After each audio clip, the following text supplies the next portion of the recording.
Friends, welcome to घमासान। मैं हूं आपके साथ दीक्षा और आज हमारे साथ मौजूद हैं डॉक्टर क्षितिज दुबे जो कार्डियोलॉजिस्ट हैं। तो आज हम सर से जानेंगे उनके इस पेशे के बारे में, साथ ही कोविड के बाद मेडिकल फील्ड में क्या चेंजेस आए हैं उस बारे में, साथ ही यूथ के लिए भी हम सर से सजेशन लेंगे कि अगर आगे चलकर वो भी डॉक्टर बनना चाहते हैं तो वो किस तरह से ये करियर अपना सकते हैं। सर, स्वागत है आपका। सबसे पहले तो मैं आपसे ये जानना चाहूँगी कि डॉक्टर एक बहुत रिस्पॉन्सिबल पेशा होता है, तो आपने डॉक्टर बनने की किस विजन के साथ सोची और डॉक्टर ही क्यों? क्योंकि बहुत सारे पेशे हैं, इंजीनियरिंग है, बहुत सी चीज़ें हैं, लेकिन डॉक्टर क्यों? टू स्टार्ट विथ मुझे ऐसा लगता है कि मेरा जो पहला मन था वो ये था इंजीनियर बनने का। जी। मैंने आईआईटी क्लियर की 1992 में और इंजीनियरिंग भी क्लियर की 1992 में। लेकिन जो मेरी दादी थी उनका ये मानना था कि घर में कोई डॉक्टर नहीं है, इसलिए आपको डॉक्टर बनना चाहिए। और मेरा खुद का ये मानना था कि इंजीनियरिंग से डॉक्टरी एक बेहतर पेशा है जो ज़्यादा वर्सेटाइल है और इसमें समाज सेवा का एक एस्पेक्ट भी रहता है, बट देन मोनोटोनिसिटी नहीं है। तो इसलिए मैं डॉक्टर बनने का डिसाइड कर पाया। आपका एजुकेशन बैकग्राउंड क्या रहा है? मीन्स अपने शहर से लेकर यहाँ तक का सफ़र कैसे तय किया आपने? मैं कई छोटी जगहों पर रहा हूँ, जैसे पचमढ़ी, जैसे आमला, जिनका शायद आपने नाम भी नहीं सुना होगा। इटारसी तो फिर भी फेमस है, भोपाल, इंदौर, ऐसे कई शहरों में रहा हूँ। यहाँ मेरी स्कूलिंग केंद्रीय विद्यालय में हुई। उसके बाद केंद्रीय विद्यालय में एक सीबीएसई बोर्ड में एक मौका होता है जिसमें आप मैथ्स और बायोलॉजी दोनों ले सकते हैं। तो इसके साथ मैं अपना 12th का एग्ज़ाम क्लियर किया और इसके बाद मैं इंजीनियरिंग और मेडिकल दोनों फील्ड में से एक चूज़ करनी थी। और तब तक मैं निर्धारित नहीं कर पाया था कि मुझे दोनों में से निर्णय नहीं ले पाया था कि दोनों में से कौन सी फील्ड लेनी चाहिए। और अल्टीमेटली मैंने डिसाइड किया कि शायद डॉक्टरी एक बेहतर पेशा है। समाज के हिसाब से देख लें या पर्सनल सेटिस्फेक्शन, जॉब सेटिस्फेक्शन के हिसाब से देख लें। तो फिर मैंने एमबीबीएस किया। एमबीबीएस मैंने इंदौर से किया है। इसके बाद मैंने एमएस किया, जो कि डॉक्टरेट इन सर्जरी है, वो इंदौर से किया। इसके बाद फिर मैंने एमसीएच की डिग्री प्राप्त करी, जो कि कार्डियक सर्जरी में सुपर स्पेशलाइजेशन है, और ये मैंने कानपुर से किया है। इसके बाद मैं 1 साल दिल्ली रहा, कुछ वर्ष मैंने जर्मनी में बिताए। वहाँ से मैंने छोटे चीरे से बाईपास सर्जरी और छोटे चीरे से सर्जरी की ट्रेनिंग ली, और उसके बाद अब अपनी सेवाएं लगभग 15 वर्षों से यहाँ दे रहा हूँ। आप एक कार्डियोलॉजिस्ट हैं, तो अगर आसान भाषा में हम दर्शकों को समझाना चाहें तो आप बता पाएंगे कि कार्डियोलॉजिस्ट का काम क्या होता है? देखिए, अगर हम सोचें और जो डेटा हमारे पास मौजूद है, इस डेटा के हिसाब से अगर हम देखते हैं तो बाय 2020 ऐसा माना जाता है कि विश्व की कैपिटल हार्ट डिजीज़ के मामले में इंडिया हो जाएगी, डायबिटीज़ की कैपिटल इंडिया हो जाएगी। और डायबिटीज़ और हाइपरटेंशन का कॉम्बिनेशन सबसे ज़्यादा मात्रा में पाया जाता है इंडिया में। और CAD is equivalent to hypertension plus diabetes. तो अगर हम इस हिसाब से देखें तो कार्डियोलॉजी एक ऐसी फील्ड है जहाँ पे आजकल हम देख रहे हैं 30 वर्ष 25 वर्ष की उम्र में हार्ट अटैक्स, और साथ ही साथ हम देख रहे हैं 75 वर्ष और 80 वर्ष और 85 वर्ष की उम्र, तो तभी भी हार्ट की प्रॉब्लम्स होती हैं। तो एक बहुत वाइड रेंज है, जिस वाइड रेंज में इस समय हम लोगों को काम करना पड़ रहा है। हमारे मरीज 80 वर्ष के भी हैं और 35 वर्ष के भी हैं। मुझे ऐसा लगता है कि हार्ट अटैक या हार्ट अटैक से रिलेटेड जो प्रॉब्लम्स हैं वो हम अच्छी तरीके से हैंडल कर पाते हैं बीइंग अ कार्डियोलॉजिस्ट और कार्डियक सर्जन। अपने इतने सालों की करियर में आपने कहाँ कहाँ पर वर्क किया है और ये सारा एक्सपीरियंस कैसा रहा?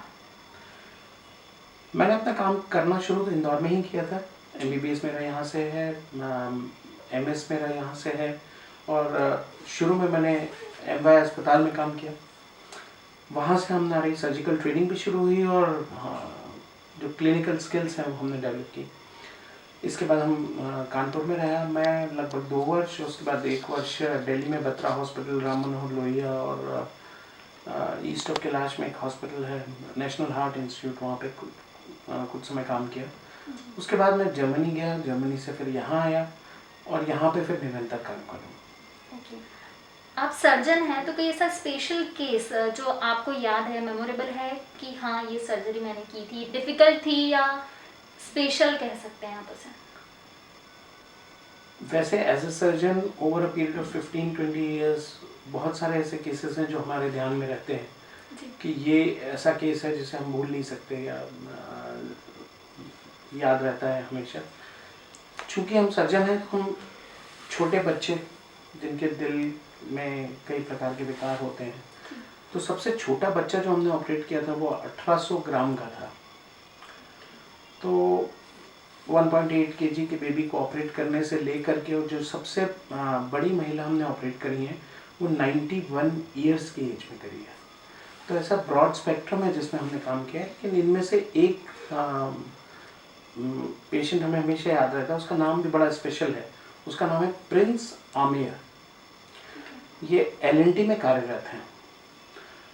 इनका एओर्टिक डिसेक्शन हो गया था। एओर्टिक डिसेक्शन मतलब हार्ट से जैसे जो नस निकलती है, महानस, वो फट गई थी और उसके बाद पूरे शरीर में फटी हुई नस, कुछ अंग जो उनके हैं वो फॉल्स ल्यूमन से सप्लाइड थे, कुछ ट्रू ल्यूमन से थे।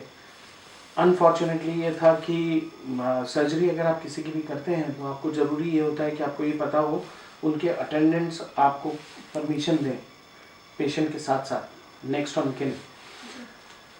उनके साथ कोई नहीं था, तो हमें उनका जो कंसेंट लेनी पड़ी। वो कंसेंट हमने वीडियोग्राफी कंसेंट ली। वीडियो कॉल पे हमने उनके वाइफ से बात करी जो उस समय प्रॉबेबली बैंगलोर या चेन्नई कहीं थी, और ये इनके साले साहब एक हैदराबाद से आए।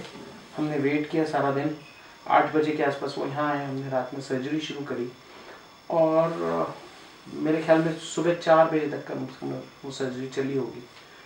It was a long surgery और सक्सेसफुली हुई। उनकी वाइफ से हम नेक्स्ट डे मिल पाए क्योंकि वो तब तक आई। He was doing well, he still is doing well.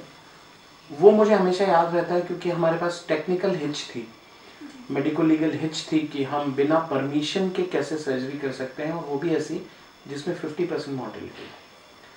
मतलब 50% सर्वाइवल का चांस है, 50% सर्वाइवल ना होने का भी चांस था। और ऐसी सर्जरी अगर हम डिले करते हैं तो 90% चांस ये है कि next day patient will die. तो ये सर्जरी में हम रुक भी नहीं सकते थे, हमें करनी भी थी, तो ये हमेशा मुझे याद रहती है सर्जरी। आप किन किन प्रोफेशनल मेंबरशिप से जुड़े हुए हैं और प्रोफेशनल के अलावा सोशल लेवल पर आप क्या वर्क कर रहे हैं या किसी वर्क से जुड़े हुए हैं? जी, प्रोफेशनली जो सोसाइटी ऑफ कार्डियोथोरेसिक सर्जन्स हैं उसके साथ, उसका मैं एक लाइफ मेंबर हूँ और एग्जीक्यूटिव मेंबर भी हूँ। Society of surgeons of India उसके साथ में जुड़ा हुआ हूँ। आईएमए के साथ लगभग सभी का एसोसिएशन होता है, सारे डॉक्टर्स का, तो वो एसोसिएशन मेरे पास है।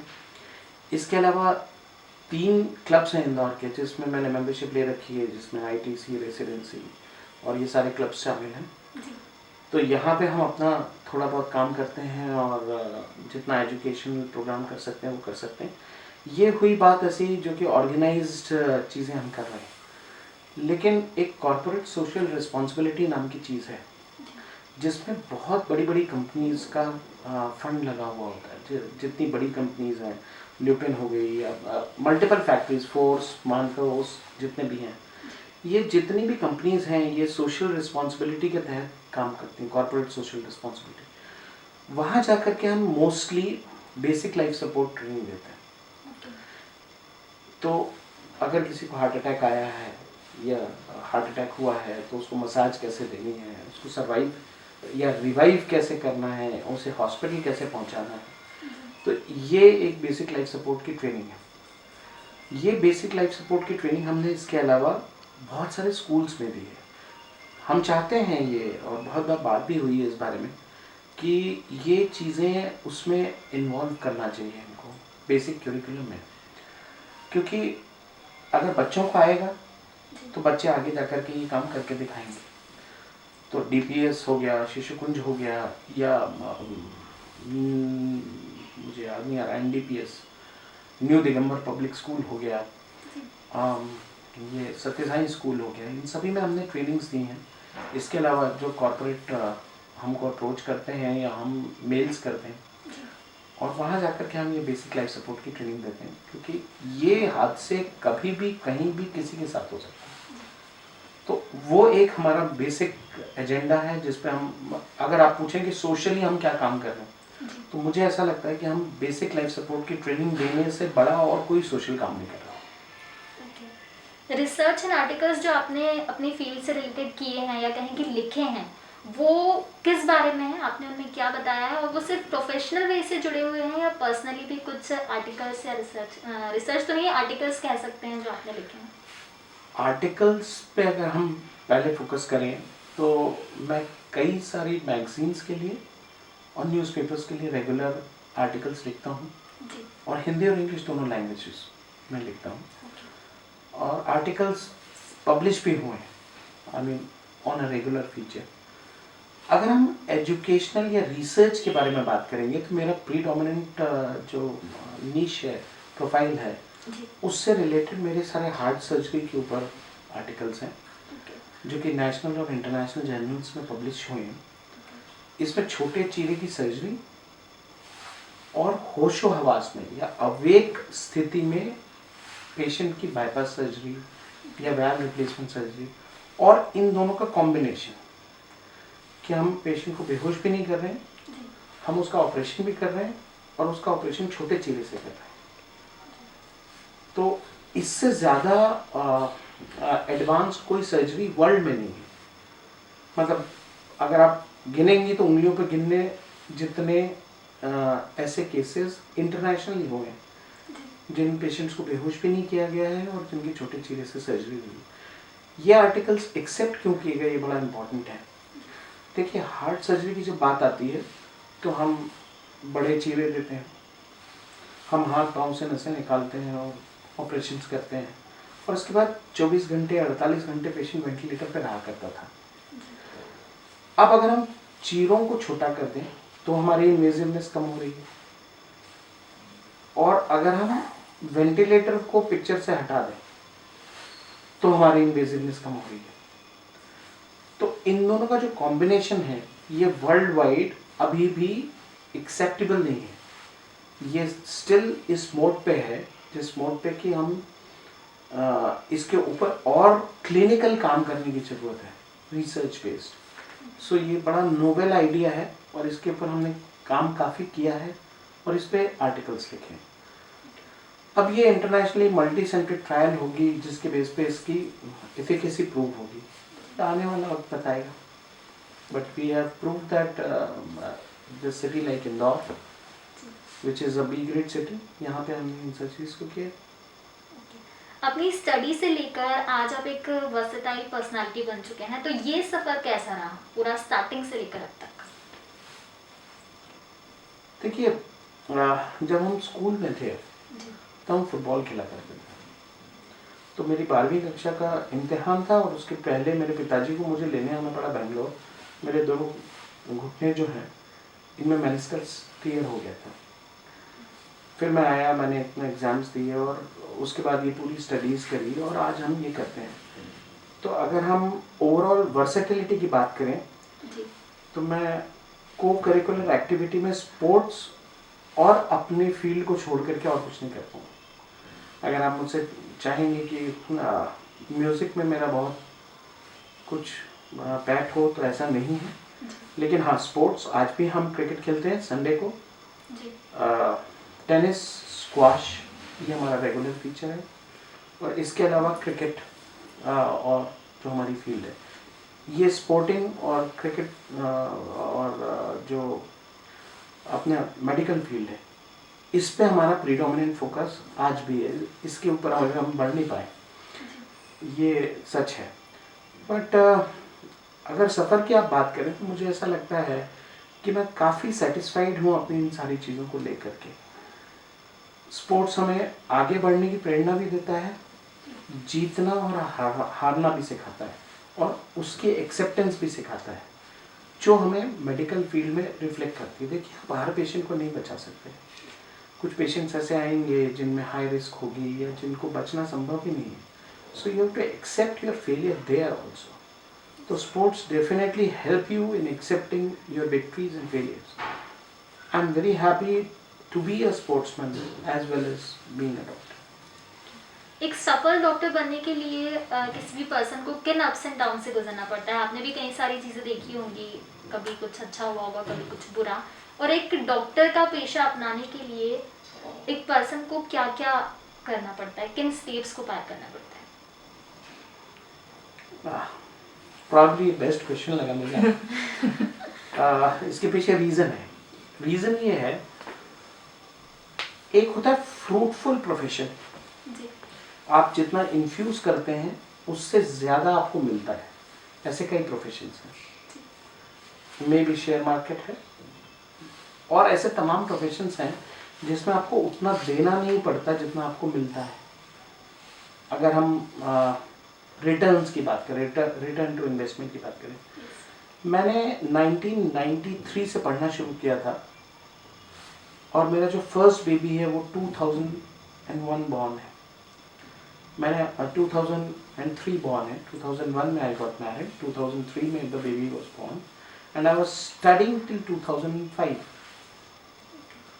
So when my baby was born, मैं तब तक पढ़ रहा था. 2 साल का था, तो मेरी पढ़ाई नहीं खत्म हुई थी. उसकी पढ़ाई शुरू होने का वक्त हो चुका था. So you have to invest इतना टाइम स्टडीज को. That is what the profession is.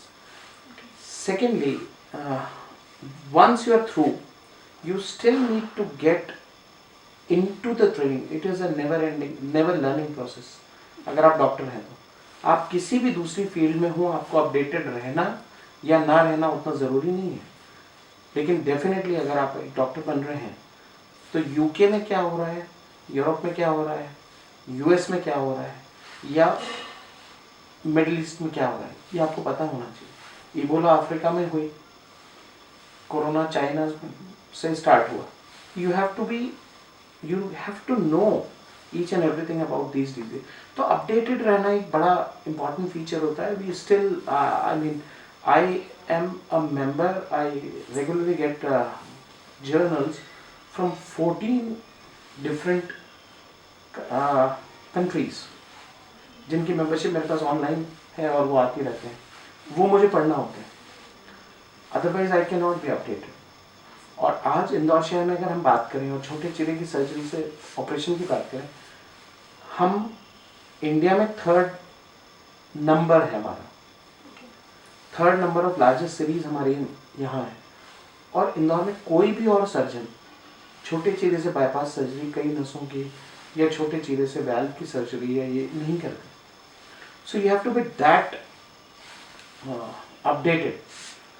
ये अपडेशन डेफिनेटली लगता है. लेकिन यंगस्टर्स को मेरी तो सलाह ये है कि आज भी मैं बहुत खुश हूँ इस प्रोफेशन से. कोविड का टाइम मेडिकल फील्ड के लिए काफ़ी टफ रहा है, तो बीइंग अ डॉक्टर आपने इसे कैसे कॉप अप किया? और मीन्स ये टाइम ऐसा था कि डॉक्टर्स को पूरा टाइम पेशेंट्स को ही देना पड़ा अपना, मेडिकल फील्ड में जो जितने भी लोग हैं जुड़े हुए. मैक्सिमम. तो आपने अपना पर्सनल और प्रोफेशनल लाइफ को कैसे मैनेज किया इस कोविड के बीच? मेरे जो दोनों बच्चे हैं, ये मेरे पेरेंट्स के कमरे में रहते हैं. मैं और मेरी वाइफ अलग अलग कमरे में रहते हैं जब से कोविड शुरू हुआ है. फरवरी से या मार्च से अगर हम कंसीडर करें तो this is the scenario which we are facing. Despite that मैं 1 महीने हॉस्पिटल में भर्ती रह के आया हूँ, क्योंकि मुझे किसी पेशेंट से या कहीं से कोविड लग गया था. And I was really sick at that time. And whatever you are seeing me today plump and fat, and this is because of the steroids which have been given over a period of months. Covid के era में बहुत सारे changes आए हैं. अगर हम देखना शुरू करें तो हम आज जो चाहते हैं वो मैं आपको बताना चाहूँगा. अगर हम बाईपास सर्जरी यहाँ से कर रहे हैं तो 8 दिन हॉस्पिटलाइजेशन पेशेंट का ज़रूरी है. इससे ज़्यादा ज़रूरी पॉइंट ये है कि हम इनके जो अटेंडेंट्स हैं उनको 8 दिन के लिए एक्सपोज करते हैं हॉस्पिटल एनवायरनमेंट को. वहीं अगर हम सर्जरी छोटे चीरे से करते हैं तो हम 4 दिन में पेशेंट को डिस्चार्ज करते हैं. और हम एक्सपोजर टाइम इनका भी लिमिट करते हैं। तो कोविड एरा में हम लोगों का बेसिक मुद्दा ये है कि हम पेशेंट के अटेंडेंट्स को भी उस एक्सपोजर से बचाएं। कारण ये है कि मरीज़ को तो आप कैसे भी नहीं बचा सकते, उसको जो बीमारी है उसका इलाज उसे चाहिए और जितने दिन उसे हॉस्पिटलाइजेशन की ज़रूरत है वो है, लेकिन उनके अटेंडेंट्स इस दौरान एक्सपोज ना हो, ये बड़ा इम्पॉर्टेंट होता है। तो इसलिए हम हमेशा ये बोलते हैं कि जो मीडियम स्टेनोटमी या जो बड़ी सर्जरीज हैं उसको मिनिमल एक्सेस के स्वरूप में अगर आप करते हैं, मरीज़ का आईसीयू स्टे कम करते हैं या मरीज़ का हॉस्पिटल स्टे कम करते हैं, तो पूरी फैमिली को आप हेल्प कर रहे हैं कि उनका एक्सपोजर कम हो। तो कोविड काल में ये एक एस्पेक्ट है जो मेरे ख्याल में सबसे ज़्यादा ज़रूरी है, जिसका ध्यान रखना। हॉस्पिटलाइजेशन जिनको ज़रूरी है उनको है, जो इन्वेस्टिगेशंस और जो ट्रीटमेंट उनके लिए ज़रूरी है वो है, लेकिन we have to fast track our protocols to treat the patients, that is the most important. जो हमारी यूथ है जो डॉक्टर बनने का सपना देखते हैं, कुछ बच्चों को लगता है कि बड़े होकर हमें डॉक्टर बनना है, या जो अपना करियर इसमें स्टार्ट कर चुके हैं, पढ़ाई कर रहे हैं, तो आप उन्हें क्या सजेस्ट करेंगे कि किस तरह से वो अपना करियर इस फील्ड में बना सकते हैं, एक सफल डॉक्टर बन सकते हैं? और एजुकेशन के अलावा एक सफल डॉक्टर के अंदर क्या चीज़ होनी चाहिए जो उसे सक्सेसफुल बनाती है? मैं पहले आपके दूसरे क्वेश्चन का जवाब देना चाहूँगा। जी। Communication skills is something which is very important. पहला, ओके। आपका सामने वाले पेशेंट से टच, जी। उसको अंडरस्टैंड करना, जी। उसको सुनना और उसको कन्विंस करना। आज मैं अगर किसी को, आपको सपोज कीजिए कि आप मेरे पास किसी प्रॉब्लम के साथ आते हैं, आपके कुछ इन्वेस्टिगेशंस होते हैं और मैं आपको ये बोलूँ कि आपके दिल में छेद है और आपको एक बड़ी सर्जरी के थ्रू गुजरना पड़ेगा, इससे आप घबराएंगे। या मैं किसी को बोलूँ कि यार आपको कैंसर है और आपको एक पर्टिकुलर चीज़ से गुजरना पड़ेगा, दौर से गुजरना पड़ेगा, आप घबराएंगे। ये डेथ सेंटेंस जैसा होता है कुछ मरीजों के लिए। This is what they feel. So you have to communicate these people that this is the problem and this is the solution. You need to have excellent communication skill, humanly touch and empathy. आपको उसके साथ वो contact बनाना बहुत ज़रूरी है जिससे वो confidence level patient का बूस्ट अप हो। If you have the skills you are gifted, if you don't have you need to develop it. This is the answer to your second question. First question is, if you want to be a doctor, a successful doctor, you need to understand two things. One, it is a very long journey of studies for years together, and you have to destroy your youth or infuse your entire youth into studies. जब मैं 17 वर्ष 18 वर्ष का था, तब से लेकर के जब मैं बाहर निकला हूँ 26-27 वर्ष या I mean more than that, may be for 30 years, तो मेरा जो प्राइम ऑफ लाइफ था, इस प्राइम ऑफ लाइफ में जब मेरे दोस्त एंजॉय करते थे तब मैं पढ़ रहा होता था। तो you have to be ready for this, that you have to infuse your entire youth into studies. Once you are done, you are not done. आपको डिग्रीज मिली, you just have a license. You need to learn to heal. That aspect comes with experience. It is not a usual thing. आप सीखते सीखते सीखते हैं कि कैसे patient को हील करना है, ट्रीट नहीं, हील कैसे करना है। वो आपके लैंग्वेज में शो होता है, वो आपके व्यवहार में शो होता है, बिहेवियर में शो होता है, वो आपके कॉन्फिडेंस में शो होता है, वो सुनने में शो होता है। So it is not only the studies, long duration of studies, but after that you have to still keep on learning things.